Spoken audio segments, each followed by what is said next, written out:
एक बार फिर आपका बहुत स्वागत है। नमस्कार, मैं सोनाली और आप देख रहे हैं केकेडी न्यूज। वक्त हो चला है मुद्दे की चर्चा का। जी हां, स्वामी प्रसाद मौर्य आए दिन अजीबोगरीब बयान देते रहते हैं। स्वामी प्रसाद मौर्य ने एक बार फिर से बयान दिया है जिसको लेकर के वो काफी चर्चा में है। समाजवादी पार्टी के नेता स्वामी प्रसाद मौर्य आए दिन उल्टे सीधे बयान दिया करते हैं।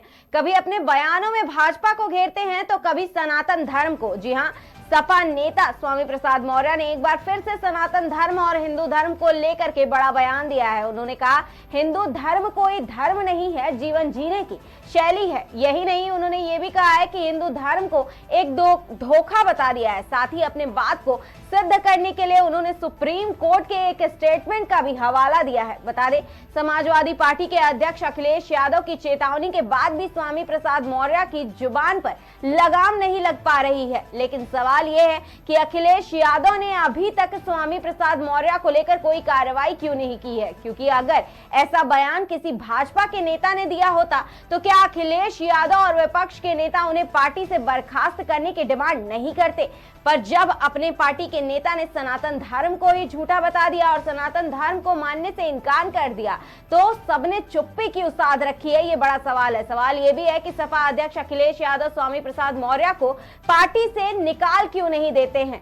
क्या इसमें भी सपा की कोई नई चाल है? क्या दलित और मुस्लिम वोटर्स को साधने की तैयारी की जा रही है? इस पर चर्चा करने के लिए हमारे साथ तमाम मेहमान मौजूद है। बीजेपी से विकास पांडे जी, कांग्रेस से पवन जी, सपा से विवेक पांडे जी। आप सभी मेहमानों का मुद्दे की चर्चा में बहुत स्वागत है। हमारा सबसे पहला सवाल विवेक पांडे जी आपसे है। स्वामी प्रसाद मौर्य आए दिन ऐसे अजीबोगरीब उल्टे सीधे बयान दिया करते हैं। इस बार उन्होंने सनातन धर्म को घेरते हुए बयान दिया है। पार्टी में कोई एक्शन क्यों नहीं लिया जा रहा है? क्या विपक्ष का कोई नेता आता और इतने बड़े स्टेटमेंट देता तो क्या ऐसा डिमांड नहीं किया जाता विपक्ष की तरफ से कि उसको पार्टी से बर्खास्त कर दो, उनको पार्टी से निकालो? उन्होंने इतना बड़ा बयान कैसे दे दिया सनातन धर्म को लेकर के? नहीं, देखिए, पहले तो आपने एक विषय ऐसा उठाया है जिस विषय को लेकर लगातार 3-4 दिन से सरगर्मियां बढ़ी हुई है। पार्टी ने बहुत स्पष्ट कर दिया है और इस बार हमारे कई नेताओं ने प्रखर मुखर होकर के सामने आकर के इस बात का घोर विरोध किया है कि इस तरह के बयानों से पार्टी का कोई सरोकार नहीं है। और दूसरी बात, पार्टी का सरोकार नहीं है, उसके साथ ही कई लोगों ने मांग की है कि स्वामी प्रसाद मौर्य पे अनुशासनात्मक कार्रवाई करते हुए उनको बाहर का रास्ता दिखाया जाए। लेकिन सबसे बड़ी बात यह है कि इससे जो भावनाएं जिनकी आहत हो रही हैं, मुझे लगता है कि वो संवैधानिक दायरे में रह करके कार्रवाई क्यों नहीं करवा रहे हैं भाई।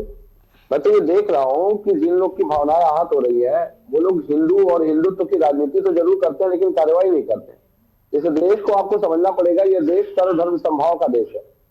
भाजपा में ऐसे कई बड़े नेता है जिसने विपरीत धर्मों के खिलाफ एक से एक बयानबाजी की। भाजपा ने सभी को नेता बना दिया, सभी किसी को केंद्रीय मंत्री बना दिया, किसी को मुख्यमंत्री बना दिया, किसी को अन्य अन्य पदों से नवाज दिया।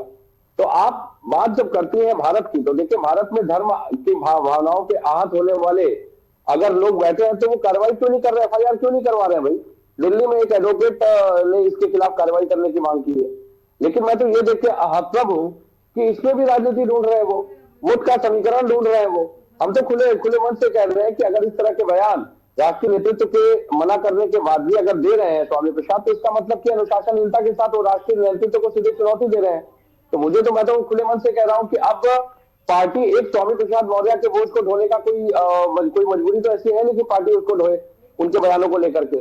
भाई, हमारे समाजवादी पार्टी में हर धर्म के लोग जुड़े हैं और समाजवादी पार्टी ने जब विकास कार्य अखिलेश जी के रहते हुए किए तो उन्होंने सभी धर्मों के लिए काम किया। वो चाहे हिंदू धर्म की बात हो, चाहे सिख धर्म की बात हो, चाहे ईसाई की बात हो, किसी की बात कर लीजिए, हर धर्म के मैं काम गिनवा सकता हूँ। लेकिन जब बात आप करती है कि लोगों की भावनाएं आती थी तो लोगों की भावनाएं आहत इतनी हुई कि केवल सोशल मीडिया पे कह रहे हैं वो, कोई कार्रवाई क्यों नहीं करवा रहे हैं भाई। मैं तो ये पूछ रहा हूँ ना, सवाल उठा रहा हूँ, मैं तो कह रहा हूँ, हम तो कह रहे हैं आपके मन से। विवेक जी, इस पर पार्टी में कोई कार्रवाई क्यों नहीं किया जा रहा है? क्योंकि अगर अखिलेश यादव कह रहे हैं कि उनके जबान पर लगाम नहीं लग रही है तो पार्टी में कोई कार्रवाई क्यों नहीं किया जा रहा है? केवल जनता से डिमांड की जा रही है FIR करने की, पार्टी से बर्खास्त क्यों नहीं किया जा रहा है? कोई कड़ा एक्शन क्यों नहीं लिया जा रहा? विकास पांडे जी, जवाब दीजिएगा। हम जनता से बिल्कुल कोई डिमांड नहीं कर रहे हैं, हम जनता से कोई मांग नहीं कर रहे हैं। हम सिर्फ ये कहना चाहते हैं कि कार्रवाई होगी, जरूर होगी। और अब की जिस तरीके से हमने विरोध प्रदर्शित किया है उनके बयानों को लेकर के, मुझे लगता है कि ऐसा विरोध भाजपा में करने के लिए तो हिम्मत छोड़ दीजिए, एक साथ जन्म लेना पड़ेगा, क्योंकि वहां तो राजनीति खत्म कर दी जाती है लोगों की। मैं कहता हूं कि जब भाजपा के नेताओं ने, चाहे वो हिंदुत्व विरोधी बयान दिए हो, चाहे सनातन विरोधी बयान दिए हो, चाहे देवी देवताओं की मूर्तियों की पूजा न करने की बात की हो, ऐसे कई बयान भाजपा के नेताओं के मैं आपको दिखा सकता हूं जो सार्वजनिक पटल के हैं। उन्होंने तो मुस्लिम समुदाय के प्रति खुल करके बयान दिए, लेकिन इस देश में क्या भाजपा ने किसी एक नेता पे कार्रवाई की? सबको तो प्रमोशन दे दिया गया। तो मुझे लगता है कि ये पार्टी के अंदर का अनुशासनात्मक मसला है, और इससे चूंकि पार्टी के अंदर प्रखर मुखर होकर के लोग आवाज भी उठा रहे हैं, और आदरणीय अखिलेश यादव जी ने भी ये बात कह दी है, आदरणीय डिम्पल यादव जी ने ये बात कह दी है, शिवपाल जी ने कह दिया, प्रोफेसर राम गोपाल जी ने कह दिया, सभी ने कह दिया, और किसी ने खारिज कर दिया है स्वामी प्रसाद मौर्य को। और बहुत जल्दी आपको दिखाई देगा कि उनके ऊपर कैसे कार्रवाई की जाती है। विकास पांडे जी, जवाब दीजिएगा। आपने विवेक जी की सारी बातों को सुना होगा कि भाजपा के कई नेताओं ने ऐसे उल्टे सीधे बयान दिए हैं सनातन धर्म को लेकर के, मुस्लिम धर्म को लेकर के। इसका मतलब तो साफ है कि स्वामी प्रसाद मौर्य इस तरह के बयान देते रहेंगे और इन पर कोई कार्रवाई नहीं की जाएगी। अखिलेश यादव केवल यही कहते रह जाएंगे कि इनके जवान पर लगाम नहीं लग रही है। देखिए सोनाली जी, बहुत बहुत धन्यवाद आपका कि आपने स्वयं ये अभी कह दिया कि अखिलेश यादव जी ऐसे ही कहते रहेंगे और स्वामी प्रसाद मौर्य जी ऐसे ही बयान देते रहेंगे। दरअसल मैं अगर स्पष्ट रूप से कहूं तो स्वामी प्रसाद मौर्य जी को अगर भस्मासुर की संज्ञा दी जाए तो क्या ठीक नहीं होगा सोनाली जी? मुझे तो लगता है कि वो भस्मासुर हैं जो अपने बयानों से अपनी ही पार्टी को ज्यादा नुकसान पहुंचा रहे हैं। इसका मुझे लगता है विवेक जी भी मेरी इस बात का समर्थन करेंगे। दूसरी चीज आप याद कर लीजिए, स्वामी प्रसाद मौर्य जी का वो रामचरितमानस पर विवादित बयान, हम सबने उस पर डिबेट की है और हम सबने उस बयान को देखा है। उसके बाद की स्थितियां किसी से छुपी नहीं है कि स्वामी प्रसाद मौर्य जी को, जिनके बयानों पर अभी गंभीर टिप्पणी कर रहे थे हमारे सम्मानित साथी समाजवादी पार्टी के, वो समाजवादी पार्टी के साथी और उनके मुखिया श्रीमान अखिलेश यादव जी जब रामचरितमानस पर स्वामी प्रसाद मौर्य जी ने पहली बार इस तरीके का अभद्र बयान दिया और गैर जिम्मेदाराना बयान दिया, उस पर श्रीमान अखिलेश यादव जी ने क्या किया ये मुझे विवेक जी बताएं। और विवेक जी नहीं बता पाएंगे तो मैं बता देता हूं कि श्रीमान अखिलेश यादव जी एक तरफ तो जनता को मूर्ख बनाने के लिए ये कह रहे थे कि समाजवादी पार्टी का इनके बयानों से कोई लेना देना नहीं है, दूसरी तरफ उन्हीं स्वामी प्रसाद मौर्य को अखिलेश यादव जी ने अपनी कमेटी में राष्ट्रीय महासचिव बना करके इस बात का प्रोत्साहन दिया कि स्वामी प्रसाद मौर्य जी ऐसे बयान देते रहे। मैंने कई बार ये डिबेट में कहा है कि ये मुंह तो स्वामी प्रसाद मौर्य जी का है, मगर शब्द श्रीमान अखिलेश यादव जी के हैं। ये अखिलेश यादव जी की मंशा है, उनकी तुष्टीकरण राजनीति की ये मंशा है कि हिंदू धर्म को कोसो और एक विशेष वोट बैंक को हासिल करो, एक विशेष वोट के लिए। लेकिन सपा अभी भी ये कह रही है कि भाजपा के इशारे पर ये सारे बयानबाजी किए जा रहे हैं। स्वामी प्रसाद मौर्य ने ये जो बयान दिया है वो भी कहीं ना कहीं भाजपा के इशारे पर दिया है।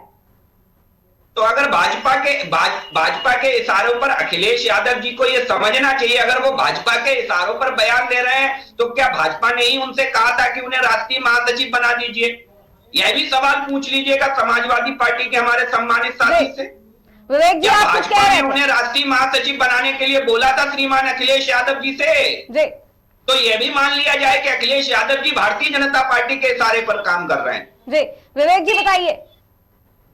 देखिए, भारतीय जनता पार्टी ने कहा था या नहीं कहा था, लेकिन बहरहाल उनकी बेटी को सांसद तो बना ही रखा है भारतीय जनता पार्टी ने, और चूंकि संगत का असर जाने में समय लगता है। देखिए, स्वामी प्रसाद मौर्य जी की जो राजनीतिक यात्रा रही है और जो जीवन शैली रही है और जिन राजनीतिक दलों के साथ रहे हैं उसके मंतव्य और मानसिकता से पोषित रहे हैं, और आज वो समाजवादी पार्टी में अगर आए हैं तो उनका घोर विरोध किया जा रहा है। मैं तो ये सवाल उठा रहा हूं कि क्या भाजपा ने संघमित्र महोदय से एक बार भी कहा कि अपने पिताजी को कम से कम समझाए कि उनकी वजह से उनके भाजपा के लोगों की धार्मिक भावनाएं आहत हो रही है?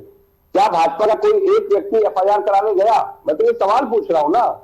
आपको याद होगा धार्मिक उन्माद को लेकर के इनके नेताओं की जो बयानबाजी, सारे नेता देखिए किसी न किसी अच्छे पदों पे बिठा दिए गए हैं। जी, विकास जी सवाल आपसे है विवेक जी का। ये आवाज देखिए किसी की आ रही है।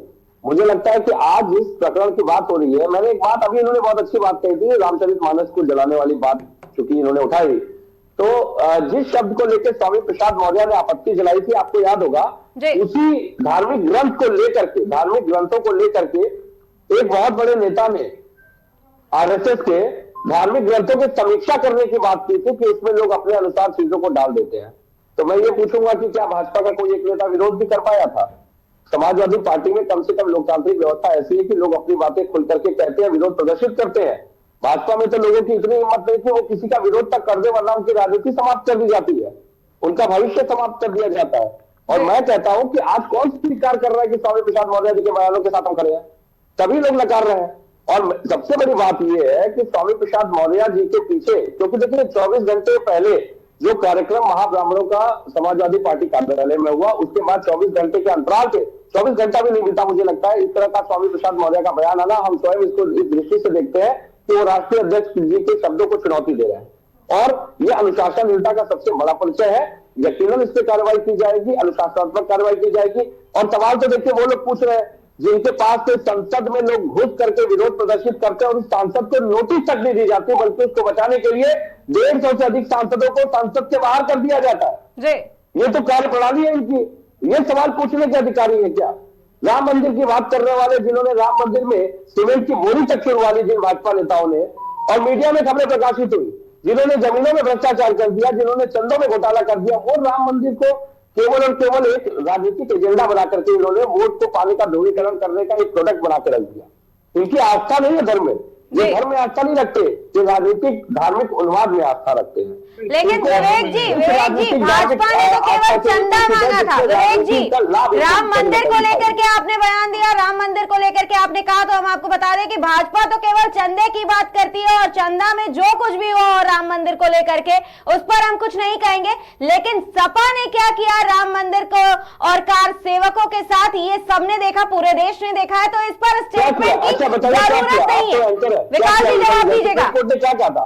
नहीं, सुप्रीम कोर्ट ने उस प्रकरण को क्या कहा था? सुप्रीम कोर्ट ने कारसेवकों के ऊपर जो कार्रवाई की गई थी उसको कानून व्यवस्था का मामला क्यों कहा था? सुप्रीम कोर्ट ने स्वीकार कर लिया था कि वो कानून व्यवस्था का मसला था। यानी आप बीइंग एंकर एक चैनल होकर के सुप्रीम कोर्ट के निर्देशों को ये कह रहे हैं कि सुप्रीम कोर्ट ने गलत बयान दिया था।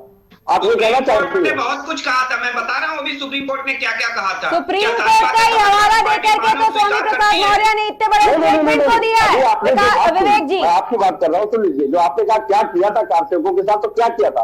कारसेवक जैसे पूजा करने ना, कारसेवक जैसे रथ यात्रा निकालने ना, आप मुझे बताइए, चलिए उनके हाथ में छीनी हथौड़ी किसने दी? उन कारसेवकों को उकसाया किसने?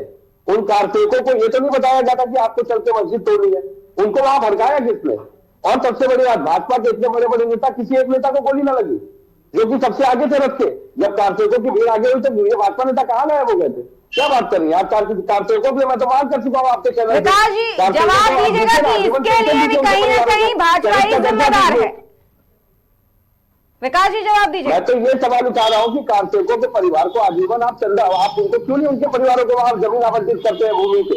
क्योंकि उन लोगों ने वहां पे एक धर्म के लिए, अपनी आस्था के लिए अपने प्राण त्याग दिए। मैं कहता हूँ कि क्यों नहीं आप उनके परिवारों को आजीवन आस्था के लिए प्राण त्यागने में और मरवा देने में डिफरेंस होता है। विवेक जी,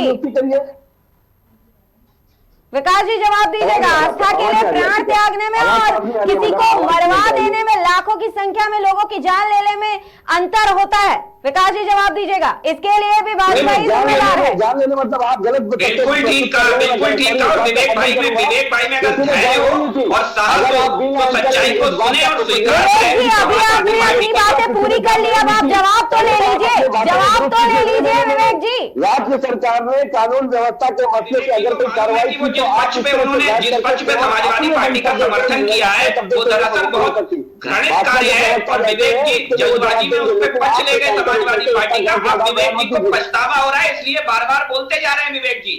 विवेक जी सुनेंगे नहीं, सुन लीजिए विवेक जी, मेरा धैर्य पूर्वक आपसे आग्रह है ये। हाँ, अरे बोलिए, मैं सुन रहा हूँ भाई, बोलिए बोलिए। सोनाली जी, सुप्रीम कोर्ट ने निर्णय दिया था, क्या सुप्रीम कोर्ट ने यह कहा था कि गोली चलवा दीजिए? क्या सुप्रीम कोर्ट ने यह कहा था? और अगर सुप्रीम कोर्ट ने यह कहा था तो सुप्रीम कोर्ट ने समाजवादी पार्टी की सरकारों से कई विषयों को लेकर के कहा। तब समाजवादी पार्टी को याद नहीं आई कि जब इन्हीं के सजातीय इन्हीं के मुखिया का सजाती है। महीनों तक जवाहर बाग में कब्जा जमाए बैठा रहा और दर्जनों पुलिस वाले मरवा दिए, पुलिस के हाथ बांध के रखे रहे समाजवादी पार्टी के तथाकथित मुखिया अखिलेश यादव जी। तब नहीं समाजवादी पार्टी को लॉ एंड ऑर्डर की चिंता हुई, तब नहीं सुप्रीम कोर्ट याद आया समाजवादी पार्टी को। आज निहत्थे राम भक्तों पर गोलियां चलवाते समय सुप्रीम कोर्ट का बहाना बना रहे हैं। ये रामद्रोही है, ये राष्ट्रद्रोही है, इनका चरित्र ऐसा है। मैं आपको विश्वास के साथ कहता हूं ये भी क्या हमने कहता दिया था कि अभी रिसेंट की बात है कि बनने के बाद, जब राम मंदिर बनने से पहले जब श्रीमान जी श्रद्धेय मुलायम सिंह यादव जी अपनी अधोगति को प्राप्त हुए, उससे पहले मुलायम सिंह यादव जी ने कहा था कि मुझे अगर दोबारा गोलियां चलवानी पड़ती तो मैं दोबारा गोलियां चलवाता बाबरी मस्जिद को बचाने के लिए। क्या यह भी सुप्रीम कोर्ट की वजह से कहा था मुलायम सिंह यादव जी ने? नहीं कहा था। और फिर सबसे बड़ी बात यह है कि अब माफी मांगी क्या अखिलेश यादव जी ने, क्योंकि उसी सुप्रीम कोर्ट ने पैनल के बेंच के साथ ये स्वीकार किया कि राम मंदिर भव्य वहीं बनना चाहिए, वही राम की भूमि है, वही राम की जन्मभूमि है। तो आज वो तथ्य सत्य हो गया, सत्य हो गया जब 92 में कार सेवकों ने उस आताताई के द्वारा बनाई थी मस्जिद को तोड़ा था। यानी वो सही फैसला था, क्योंकि आज सुप्रीम कोर्ट ने उनके उस सत्य को सही साबित कर दिया। अपनी जमीन लेना, अपनी जगह बचाना क्या गुनाह है? क्या गुनाह है? इनसे पूछ लीजिए विवेक जी से। और अगर हमने ये किया तो हमें हर्ष है, हमें गर्व है इस बात पर। श्रद्धेय हम सबके आदरणीय बाबू कल्याण सिंह जी ने अपनी सरकार को सहर्ष कुर्बान कर दिया था, लेकिन निहत्थे लोगों पर गोलियां चलवाना गवारा नहीं समझा। आज जब सुप्रीम कोर्ट ने राम मंदिर पर फैसला दे दिया तो क्या एक भी बार माफी मांगी उन लोगों ने जिन्होंने निहत्थे कार सेवकों पर गोलियां चलवाई थी? सुप्रीम कोर्ट ने तो आज स्वीकार कर लिया कि राम मंदिर वही है, वहीं श्री रामलला विराजमान है, राम की पावन भूमि वही है। आज सुप्रीम कोर्ट ने स्वीकार कर लिया, तो कितने बार माफी मांगी अपने उस कृत्य को लेकर के? मुझे बता दें कृपया करके समाजवादी पार्टी के पास। अभी तमाम तरीके की बातें करते, कौन किसने कहा था कि रामचरितमानस पर ब्लेम करने के बाद आप उन्हें राष्ट्रीय महासचिव बना दें? इनकी कथनी और करनी में अंतर है। जो आप साफ देख सकती है, इनका बस नहीं चलता है, वरना ये हिंदुओं को देश निकाला देते हैं, कहते कि यहाँ हिंदू रहेगा ही नहीं। इनका बस नहीं चलता है। आपके एक सांसद ने 40,000 करोड़ का घोटाला। अरे भाई नाहिद हसन का महिमा मंडन करने वाले लोग कब तक स्वामी प्रसाद मौर्य जी का बचाव करेंगे? कब तक उन्हें सहेज करके रखेंगे? छोड़ दीजिए सारी बातें, आप लोग को बचता नहीं है। अरे भाई नाहिद हसन जैसों की विरासत को संभालते हैं श्रीमान अखिलेश यादव जी। नाहिद हसन जैसों की विरासत को संभालते हैं, वो भी ढंग से नहीं कर पाते। जो भारत माता को डाइन कहे उसकी विरासत को आगे बढ़ाने वाले लोग हैं ये। अरे नहीं, भारत माता के बच्चों को जो गालियां दे तो संसद में खड़े होकर। अरे भाई आप बताइए ना, आपने निहत्थे कार सेवकों पर गोलियां चलाई, अभी सुप्रीम कोर्ट का हवाला दे रहे थे। अगर है हिम्मत तो अखिलेश यादव जी या उनके प्रवक्ता माफी मांगे इस देश से माफी मांगे, क्योंकि आज सुप्रीम कोर्ट ने कह दिया है कि राम का भव्य स्थान वही है, राम वही विराजमान थे, रामलला की वही धरती है। आज सुप्रीम कोर्ट ने फैसला दिया है, सुना लीजिए, इस पर आज तय हो जाए कि अब माफी मांगेंगे कि नहीं मांगेंगे, क्योंकि अभी इन्होंने सुप्रीम कोर्ट का हवाला दिया था। लेकिन विकास जी, विपक्ष लगातार ये भी कहता है कि सुप्रीम कोर्ट हो इस देश का या फिर ईडी हो या सीबीआई हो, हर कोई केवल भाजपा के इशारे पे नाचती है। तो ये जो फैसला आया उसको भी कहीं ना कहीं अंदर मन से इसे माना नहीं जाता। और उसके बाद एक बात और सामने निकल करके आती है कि सुप्रीम कोर्ट का फैसला आया, इतना बड़ा राम मंदिर बन करके तैयार हो गया है, लेकिन अभी भी जो सवाल है वो ये है कि चंदा कहां से आया, चंदा आया तो गया कहां, उसका हिसाब किताब चाहिए। मैं फिर कहूंगा आपको, बहुत ईमानदारी से कह रहा हूं कि जिनके लोगों ने 10 रुपए का चंदा नहीं दिया राम काज में, उस गिलहरी से भी ज्यादा गई बीती जिनकी स्थितियां रही, वो आज राम मंदिर के ऊपर चंदे का हिसाब मांग रहे हैं। जरा शर्म के साथ एक बार कभी अखिलेश यादव जी से पूछा आपने कि उन्होंने चंदा दिया क्या? कभी पूछा अखिलेश यादव जी से, कभी पूछा श्रद्धेय मुलायम सिंह यादव जी से कि उन्होंने चंदा दिया क्या? कभी पूछा आपने, कभी पूछा राहुल गांधी जी से कि उन्होंने चंदा दिया क्या? कभी पूछा सोनिया गांधी जी से कि उन्होंने चंदा दिया क्या? नहीं दिया, और वो लोग आज चंदे का हिसाब मांग रहे हैं। भाई साहब धैर्य रखिए, थोड़ा धैर्य रखिए, जनता आपसे सारा हिसाब ले रही है, जनता आपसे वाईफाई का हिसाब लेगी, आपके सारे कर्म कांडों का हिसाब लेगी और लेकर के रहेगी, ये स्वीकार करके रखिए। दूसरी चीज सोनाली जी, ये इंडी जो गठबंधन है विशुद्ध रूप से ये सनातन विरोधी गठबंधन है, जो सनातन के खिलाफ एकजुट हुआ है। चाहे उदयनिधि मारन का बयान आप उठा करके देख लीजिए, चाहे सलमान खुर्शीद का बयान ले लीजिए, चाहे आपकी बातों का जवाब दीजिएगा। मैं बोलना शुरू करूंगा, अभी सनातन का वेद और मध्य अर्थ सब समझा दूंगा आपको। सनातन की बात करते हैं, सनातन के आस्था को तो जानते नहीं है। सनातन के नियमों में कहा लिखा है कि अपनी पत्नी के होते उसका परित्याग कर दीजिए, बताइए जरा कहा लिखा है सनातन? भाई साहब सनातन सुनिए मेरी बात, सनातन को मानने से पहले आप ये भी स्वीकार करिए कि अपनी पत्नी को छोड़ करके आने के बाद तुलसीदास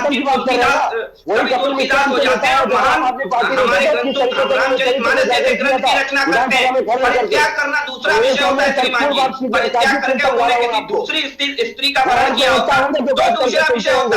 आप नहीं जानते सनातन को, क्योंकि आपने गलत व्याख्या की सनातन की श्रीमान जी। अपनी पत्नी को परित्याग करना दूसरा विषय होता है, परित्याग नहीं कर दिया।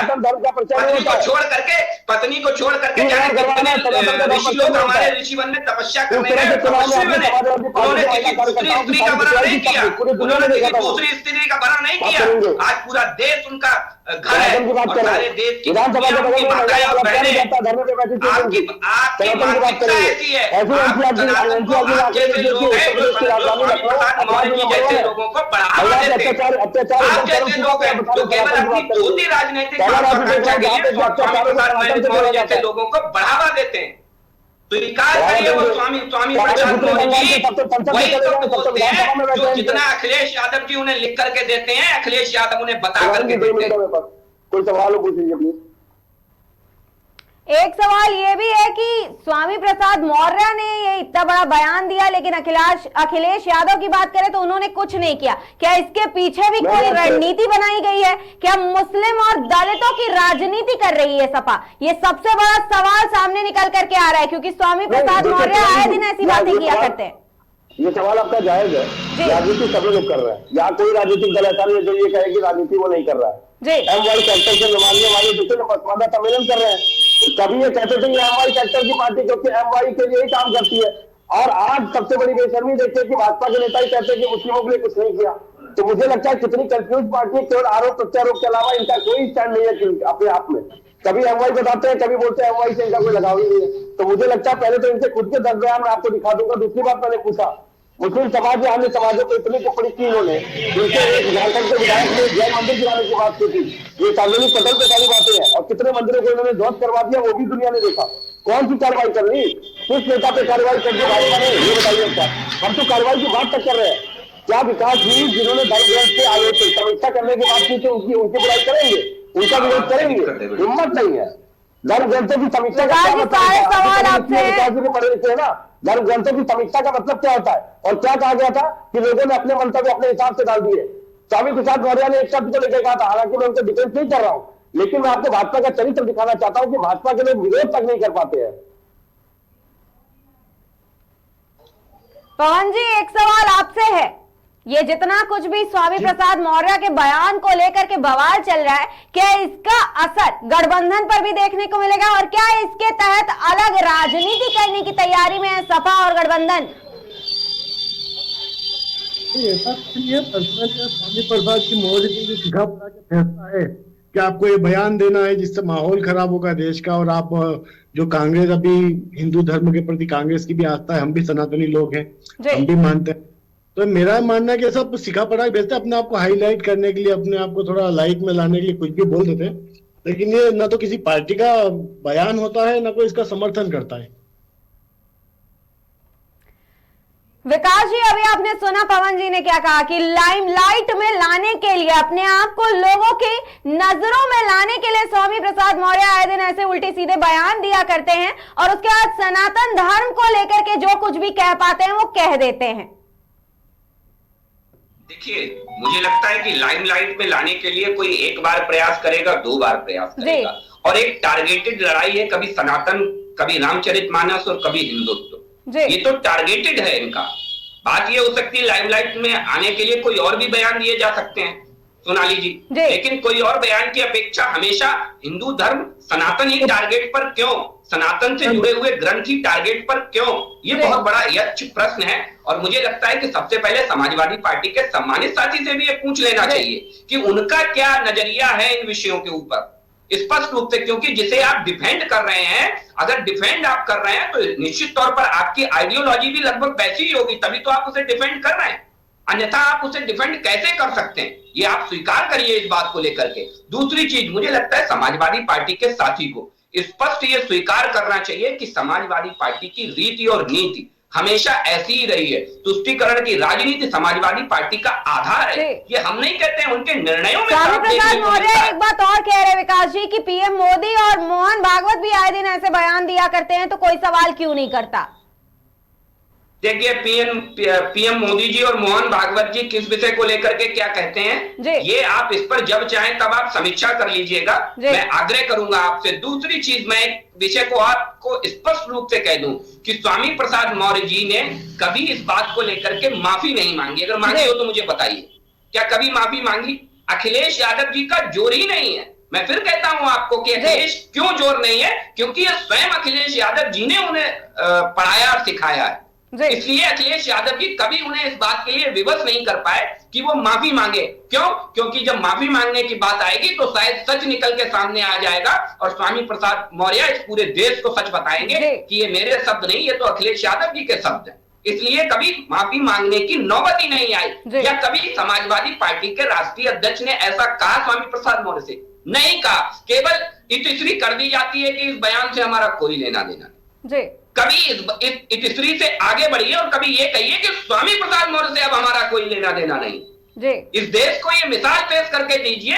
कि जो इस देश की धार्मिक स्वतंत्रता पर, धार्मिक विश्वास पर आघात करेगा, उसके साथ समाजवादी पार्टी का कोई लेना देना नहीं है। लेकिन अफसोस की बात है, समाजवादी पार्टी की विरासत ही है हमारी सनातन संस्कृति के खंड खंड करने की। ये आपको पूर्ववर्ती अनुभवों से स्पष्ट रूप से होता है कि 92 में जब एक तरफ कहते हैं कि सुप्रीम कोर्ट के निर्णय के सापेक्ष हमने जो है वो राम भक्तों पर गोलियां चलवा दी, दूसरी तरफ जब वही सुप्रीम कोर्ट राम मंदिर इस बात को साबित कर देती है, इस बात पर अपना निर्णय दे देती है कि वहीं पर राम मंदिर है, वहीं पर श्रीमान हमारे सबके आदरणीय भगवान श्री राम विराजमान है, वही उनकी तपोभूमि है, वही उनकी जन्मस्थली है, जब इस पर सुप्रीम कोर्ट निर्णय दे देती है, तो क्या उन्होंने अपने उस पूर्व के किए कृत्य के लिए माफी मांगी?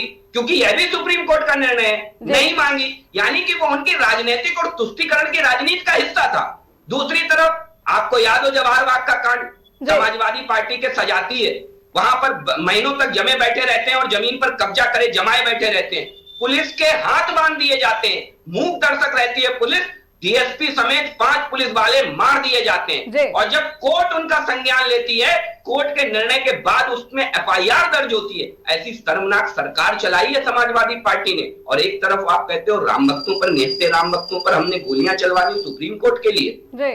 इससे भौड़ा मजाक हिंदुत्व के लिए, सनातन के लिए कोई हो ही नहीं सकता, जो समाजवादी पार्टी दिन प्रतिदिन करती है हिंदू धर्म के साथ, सनातन धर्म के साथ। अरे कम से कम राजनीति तो आज नहीं कल होती रहेगी। सैकड़ों ऐसे विषय सरकार के हो सकते हैं, व्यक्तिगत हो सकते हैं, आप उन पर करिए राजनीति, मैं स्वागत करूंगा, लेकिन धर्म पर, सनातन पर राजनीति मुझे लगता है आपको भारी पड़ने वाली है। और जो आपको स्पष्ट रूप से दिख भी रहा है, कब तक आप तुष्टीकरण की राजनीति के सहारे 2-4 सीटें बढ़ाते रहेंगे, एक दिन आपको भी उसके पास जाना है। ये ध्यान में रखते हुए आपको राजनीति करनी चाहिए। पवन जी, ये बड़ा सवाल है कि देश में अभी चुनाव होने वाले हैं और स्वामी प्रसाद मौर्य ने आकर के ये बड़ा बयान दिया है राम भक्तों को लेकर के, और केवल राम भक्तों को लेकर के नहीं, पूरे हिंदुत्व को उन्होंने कहा कि ये तो एक धोखा है। तो ऐसे बयानों का चुनाव पर क्या असर पड़ेगा और गठबंधन पर क्या असर देखने को मिलेगा?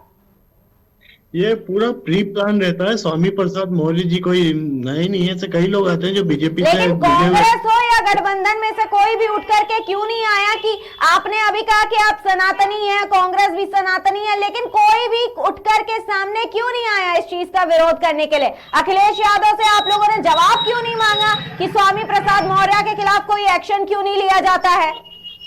मैं तो आपसे खुद कह रहा हूँ कि भाई अकेला होना भी चाहिए उन्हें, और डिम्पल यादव ने खुद कहा है कि मैं इसका समर्थन भी करती हूँ और हम इसका विरोध करते जी। हैं। अब वो कोई कुछ बोल तो भाई उसका अधिकार हो सकता है, लेकिन कोई पार्टी उसको सहयोग करे तो गलत है भाई इसका। लेकिन ये किस तरह का विरोध किया जा रहा है कि केवल बयानबाजी में विरोध कर दिया जा रहा है और कोई एक्शन ही नहीं लिया जा रहा है? एक्शन भी लेंगे, अब वो उनकी पार्टी का अंदरूनी मामला है, वो एक्शन लेंगे। लेकिन मेरा तो निवेदन है, हिंदू सनातन धर्म ये सब आएगा, क्योंकि जैसे जैसे चुनाव पास आएंगे ये बीजेपी वाले एजेंडे को वहीं जाके सेट करेंगे। ये कभी रोजगार की बात नहीं करेंगे, कभी भाई साहब ये बयान स्वामी प्रसाद मौर्य ने दिया है, बीजेपी ने नहीं। अखिलेश यादव को जिन्ना याद आएंगे, समझे? और बयान आपके नेता देंगे और आप कह दोगे भारतीय जनता पार्टी लेकर के आई है। क्षमा चाहते हैं भाई, थोड़ा सा तो अपने विवेक का उपयोग करिए श्रीमान जी। विवेक भाई डिबेट में भी बैठे हैं, थोड़ा उन्हीं से पूछ लीजिए कि ये बयान आपके नेता देते हैं, चाहे उदयनिधि मारन हो, चाहे स्टैलिन हो, चाहे आपके सलमान खुर्शीद हो, चाहे आपके शिवानंद तिवारी हो, तमाम नेता हैं, चाहे स्वामी प्रसाद मौर्य हो, जो हिंदू धर्म सनातन के खिलाफ आप बयान देते हैं और फिर आप कहते हैं कि साहस स्वीकार कर लें। तो भारतीय जनता पार्टी ऐसे बयानों को कभी स्वीकार नहीं करेगी जो सनातन के खिलाफ होंगे, हिंदुत्व को चोट पहुंचाने वाले होंगे। हम कभी ऐसे बयानों को स्वीकार नहीं करेंगे, चाहे उसकी कोई भी कीमत चुकानी पड़े। पवन जी, इसे पूरा देश स्वीकार नहीं करेगा, क्योंकि देश के हर एक नागरिक की भावनाएं जो है इससे आहत हुई हैं। सपा समर्थन कर रही है ना गठबंधन समर्थन कर रहा है, उनके बयान की घोर निंदा करते हैं। लेकिन मेरा तो कहना है कि इसके अलावा भी देश में कई मुद्दे हैं, बेरोजगारी के मुद्दे हैं, किसानों की हालत खराब है, व्यापार डाउन पड़ा है, उन पे तो कभी आपने डिबेट में नहीं कहा। मुद्दे से भटक गया आप पवन जी। मुझे तो कहां से पकड़ के लाया, कितना पेट किया ये बताइए। मुद्दे से भटक गए आप पवन जी। आप फिर से मुद्दे, डिबेट में मुद्दा भटकाना बहुत ही अच्छे से आता है प्रवक्ताओं को। आप मुद्दे से भटक गए पूरी तरीके से। स्वामी प्रसाद मौर्य के बयान की बात हो रही थी, यहाँ पर करोड़ों हिंदुओं की भावनाओं की बातें हो रही थी। हम इस बात से इनकार नहीं करते हैं पवन जी कि देश में बेरोजगारी हो, महंगाई हो, भ्रष्टाचार हो, ये बड़ा मुद्दा है, हर एक नागरिक इससे परेशान है। लेकिन फिर भी यहाँ डिबेट का मुद्दा दूसरा था। स्वामी प्रसाद मौर्य के बयान से पूरा देश और पूरे देश के लोगों की भावनाएं आहत हुई हैं।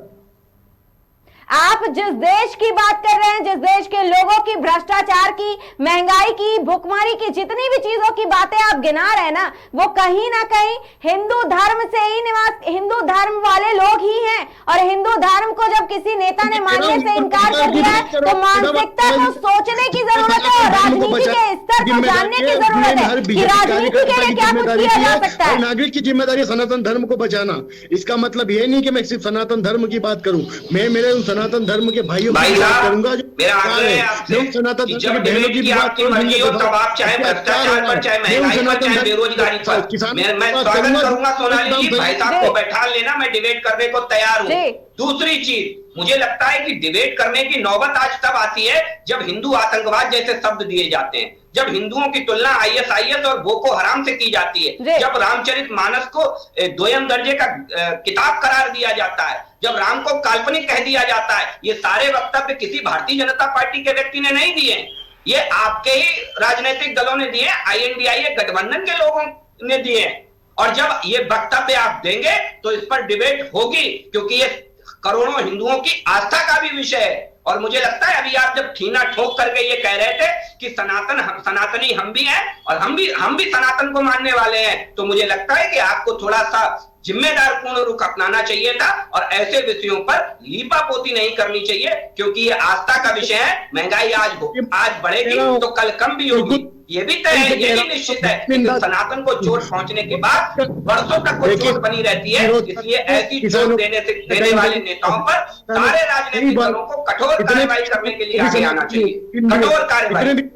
वो भी सनातनी है, वो भी हिंदू है। कभी आपने पूछा अपने नेताओं पर कि एक विशेष धर्म के खिलाफ एक टिप्पणी कर करके देखें, एक टिप्पणी, आपको पता लग जाएगा, आपको समझ में आ जाएगा कि धर्म क्या होता है। अगर आप एक टिप्पणी कर करके देख लें उस धर्म के खिलाफ, एक टिप्पणी। लेकिन हिम्मत नहीं है पूरी इंडी गठबंधन के किसी नेता में, इतनी हिम्मत नहीं है कि उस धर्म के लिए एक टिप्पणी करके देख ले, एक टिप्पणी। और सबसे बड़ा सवाल ये है कि मुस्लिम धर्म को लेकर के कोई नेता बयान दे दे या किसी और अन्य धर्म को लेकर के बयान दे दे तो आप लोग सड़कों पर उतर आते हैं कि ऐसा कह कैसे दिया, ये हिंदुओं का देश नहीं है, केवल यहाँ हर जाति के हर धर्म के लोग निवास करते हैं। आज हिंदू धर्म को मानने से ही किसी नेता ने इनकार कर दिया है तो कोई भी विपक्षी सामने से नहीं आया है कि ऐसा क्यों किया गया, इस तरह के बयान क्यों दिए गए हैं। सबसे बड़ा सवाल अभी यही उठा है कि स्वामी प्रसाद मौर्य पर क्या कोई एक्शन लिया जाएगा या फिर नहीं। क्या वो हिंदू धर्म को इसी तरह से मानने से इनकार करते रहेंगे, क्या वो हिंदुओं को धोखा और झूठ बताते रहेंगे, यही सवाल है सबसे बड़ा आज देश का। आप सभी मेहमानों का फिलहाल हमसे जुड़ने के लिए बहुत बहुत धन्यवाद। ये सवाल यहीं पे छूट जाता है कि क्या स्वामी प्रसाद मौर्य इस तरह के बयान देते रहेंगे, अखिलेश यादव केवल उनके जबान को बेलगाम बताते रहेंगे। बता दें महाब्रह्मा सभा के महज 24 घंटों के भीतर ही सपा नेता स्वामी प्रसाद मौर्य ने एक बार फिर से हिंदू धर्म को लेकर आपत्तिजनक बयान दिया और उन्होंने हिंदू धर्म को एक धोखा बताया। उन्होंने कहा कि जब भी वो ये बात कहते हैं तो लोगों की भावनाएं आहत हो जाती हैं, लेकिन जब मोहन भागवत और प्रधानमंत्री नरेंद्र मोदी ऐसा कहते हैं तो किसी को कुछ नहीं होता है। स्वामी प्रसाद मौर्य एक जनसभा को संबोधित करते हुए उन्होंने कहा कि हिंदू धर्म एक धोखा है। वैसे भी 1995 में माननीय सर्वोच्च न्यायालय ने अपने आदेश में कहा था कि हिंदू कोई धर्म नहीं है, ये लोगों के जीवन जीने की शैली है। उन्होंने कहा कि सबसे बड़े धर्म के ठेकेदार आरएसएस प्रमुख मोहन भागवत ने दो बार कहा था कि हिंदू कोई धर्म नहीं है बल्कि लोगों के जीवन जीने की एक कला है। ऐसे में सवाल यह उठता है कि क्या सदियों से चली आ रही हिंदुओं की मान्यताएं और सनातन धर्म क्या केवल जीवन जीने की शैली है? क्या असल में इन नेताओं के नजरों में भगवान राम और सनातन धर्म की कोई महत्वता नहीं है, या क्या ये सब बातें केवल राजनीति और ढकोसले ही हैं? फिलहाल के लिए नमस्कार, देखते रहिए केकेडी न्यूज।